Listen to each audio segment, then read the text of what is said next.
I don't really know what to say for a prayer of illumination, but it's probably something that is along the lines of, grant us understanding of the words that we are about to hear. Does that sound about right? Yeah. Okay. So that's my prayer.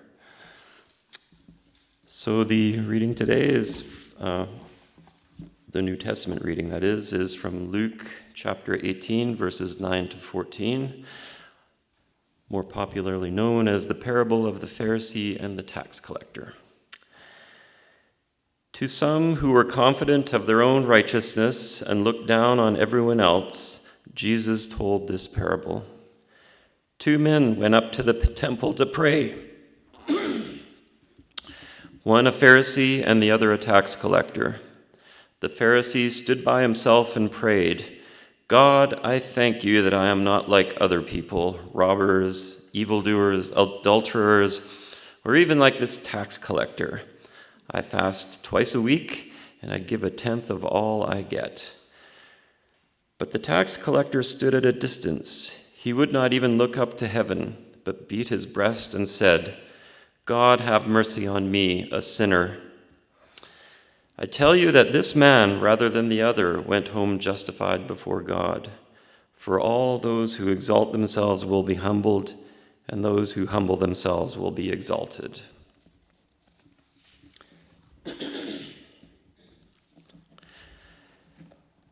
Jesus' parable of the Pharisee and the tax collector is one of the more well-known parables. It is also seemingly one of the most easiest to understand. On the one hand, we have the smug Pharisee, convinced of his own rectitude, and contemptuous of those who don't measure up to his idea of piety. On the other hand, there's the tax collector, a confessed sinner who begs for God's forgiveness. Every right-thinking Christian knows who is the good guy in this story. For this is the basic principle of God's kingdom, isn't it? As revealed by Jesus. The mighty will be brought low, and the humble will be exalted. In this sense, then, this parable is the opposite of the one that George Dunn analyzed for us a few weeks back in his sermon. If you remember, he had the difficult task of interpreting one of the most puzzling of Jesus' parables, the unjust steward who is subsequently praised by his master.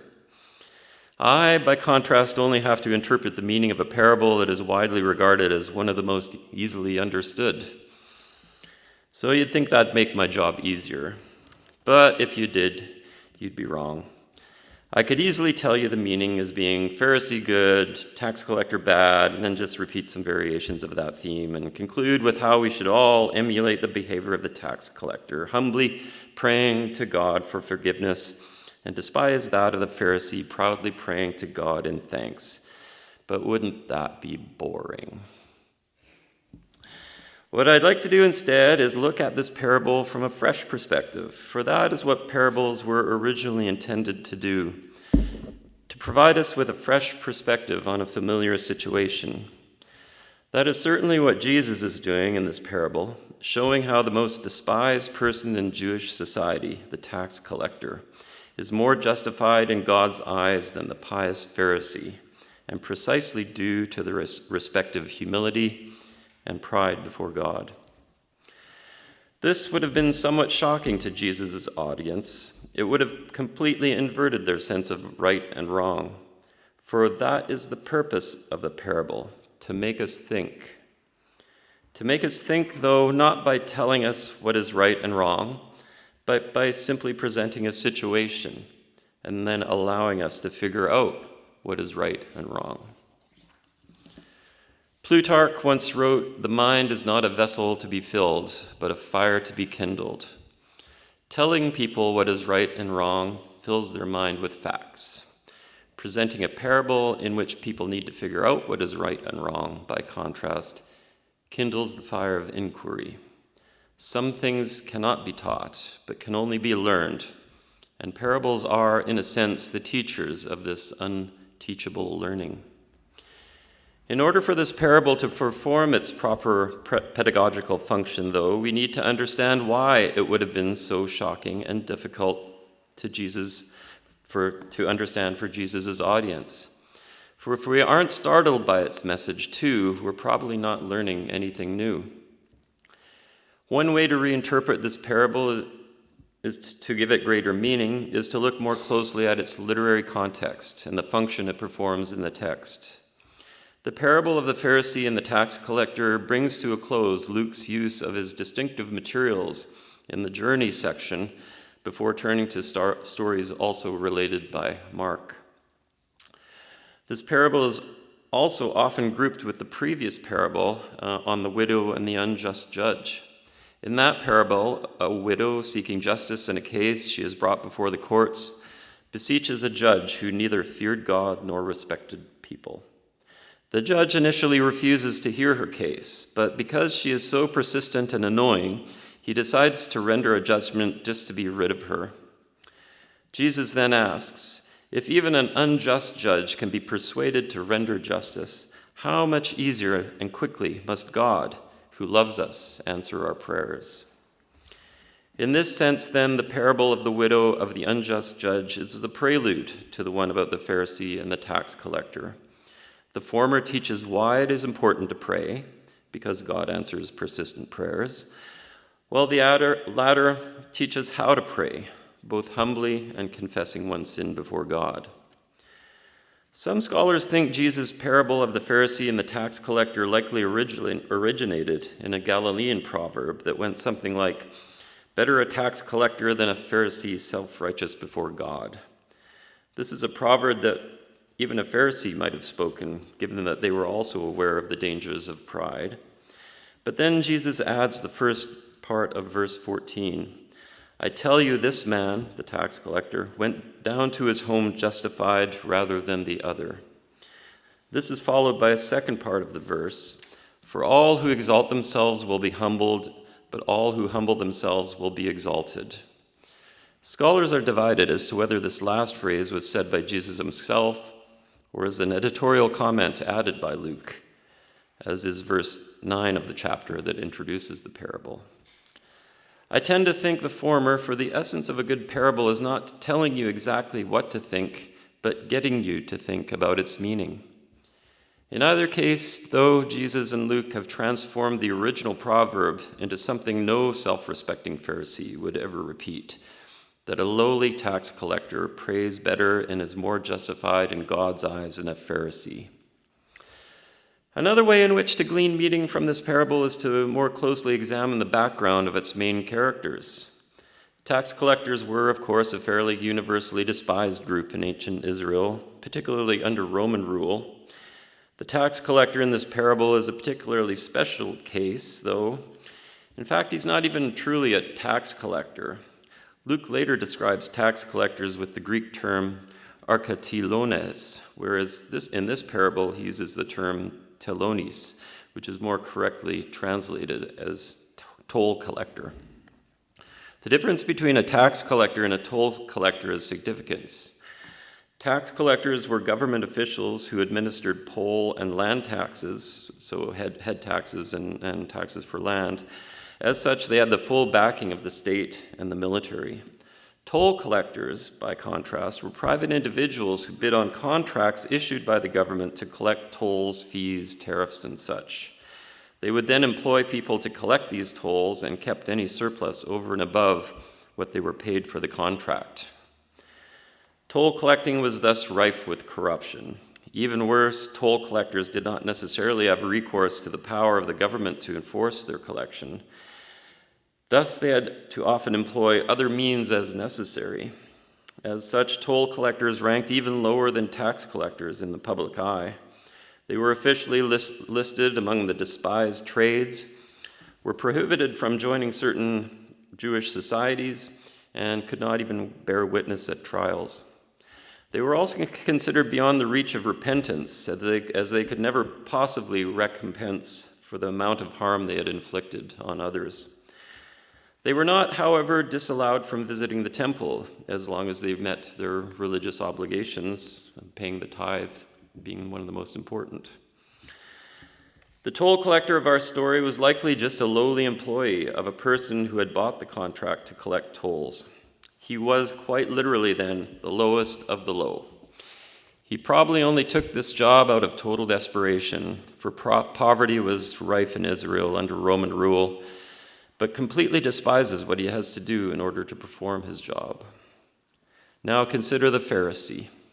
The Pharisee was a member of the priestly caste, and as such was a primary beneficiary of the numerous religious taxes that were levied in ancient Israel. The Torah prescribes 12 different religious taxes, and these could be organized into 3 basic categories. The annual wave offering of first fruits, probably 1 to 3% of the produce of the farmer. Then the first tithe, provided to support the priests and the Levites. And then the second tithe, used for various purposes during the 6-year cycle of the sabbatical years. All in all, one scholar has estimated that the Israelites paid somewhere between 21 and 23% of their total income in religious taxes alone. On top of these taxes were the further onerous ones levied by the local and imperial Roman governments. Between having to pay these government taxes, tolls, and religious taxes, the people were under a great deal of economic stress. Of the 3, only the religious tax was voluntary. So when people experienced economic hardship, it was usually the first tax upon which they defaulted. But not paying the tithes came at a price, and that price was exclusion from proper Jewish society. In Jesus' time, this class of tithe defaulters, generally composed of peasants, artisans, and rural workers, was growing rapidly and came to be known by the derogatory term, the Am Haaretz. These people were ostracized, shunned, and vilified by the temple authorities and were barred from the temple itself. Significantly, the toll collector of our story is still allowed into the temple to worship and pray, although he stands apart from his fellow Jews as a despised profession, but not an illegal one. This would seem to indicate that he has paid the various religious taxes and is otherwise a Jew in good standing. Another insight into the character of the Pharisee is provided by a scholar, Fool, who identifies him as a moral entrepreneur. Essentially, this means the Pharisee saw it as his duty to construct norms and apply them, such that a group can define and enforce morally adequate and inadequate standards. This is exactly what he is doing in this parable. He also stands apart from the crowd and declares himself virtuous, for he fasts regularly and pays the tithe. He then singles out the socially vulnerable toll collector and declares him to be inadequate to the standards of the crowd, comparing him to thieves, rogues, and adulterers. The clear intent of the Pharisee is to have the toll collector banned from the temple, and in doing so, elevate his own status. In other words, the Pharisee is something like the ancient equivalent of a modern-day social justice warrior pushing their latest variant of woke ideology. He conceives of and declares his own virtue, constructs a corresponding conception of vice, and then arbitrarily applies that conception to the behavior of others, labeling those who do not measure up as deviants and calling for their ostracism and punishment. The crowning touch on this comparison is the hypocrisy that often accompanies those who so label and condemn others. For the Pharisee, too, is a tax collector, albeit one that uses moral and religious sanctions to extract payment via moral condemnation and exclusion rather than muscle and coercion. And that's the point at which I ran out of time. So I would have said more, but probably I've droned on long enough. But for the kids in the back, what did you learn today? Tatiana?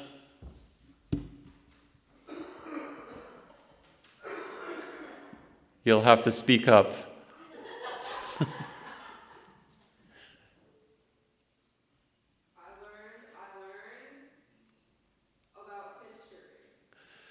Oh my God. That's what I did. You weren't doing your homework in the middle of my sermon. Oh my gosh. Okay, you are banned and ostracized from this church.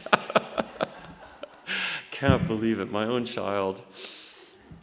Okay, well, that's enough of that. So at this point, I'd like to turn it over to whoever's going to do the time for sharing and prayers of the people. Is that Jeff? Okay.